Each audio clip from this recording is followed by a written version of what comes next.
શું કરજે પણ માં એ બહુ હારી ગયો તો માં 3 દીકરીઓ હતી તેમાં એનું મનોકામના તે પૂરી કરી માં. બરોબર. એટલે આગળ એમને 3 દીકરીઓ હતી. હા, એમનો માં એમ કે દીકરી આવશે ને તો હું કેનલમાં પડીને મરી જઈશ કે એવું કહેતા હતા કે ચોથી દીકરી આવશે તો કે હું કેનલમાં પડીને મરી જઈશ. હું કહું માં મારી લાજ રાખજે માં. તો મરવાય ના દો પડવાય ના દો એ વેરડી.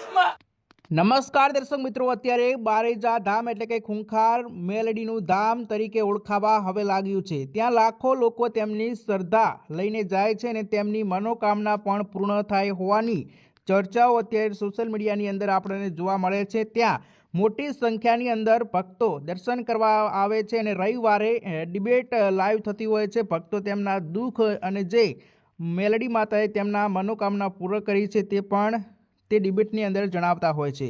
તો અત્યારે જે રીતે બારેજા ધામ સોશિયલ મીડિયાની અંદર ચર્ચાનો વિષય બન્યું છે અને તેમનું નામ પણ એક મોટું બની ગયું છે અને હવે તેમનો વિરોધ થઈ રહ્યો છે. એટલે કે ખૂંખાર મેલડીના ભુવાનો હવે સોશિયલ મીડિયાની અંદર વિરોધ શરૂ થયો છે. જે ભક્તો છે તે પણ નારાજ છે અને કમલેશ જાદવ નામના વ્યક્તિએ ખૂંખાર મેલડીના ભુવાનો વિરોધ કર્યો છે અને કહ્યું છે કે મારા 10 સવાલોના જવાબ આપે તો 10 કરોડ રૂપિયા અને 5 વીઘા જમીન આપું, તું ધતિંગ બંધ કરી દે તેવા પણ તેમણે શબ્દો કહ્યા છે. લોકોને છેતરી રહ્યા છે. પાખંડી તરીકે પણ કમલેશ જાદવે કહ્યું છે.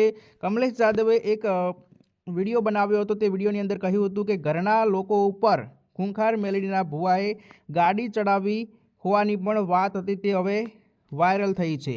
તેમનું એક ન્યૂઝ ચેનલની અંદર પણ આવ્યું હતું, તે પણ તમે જોઈ શકો છો.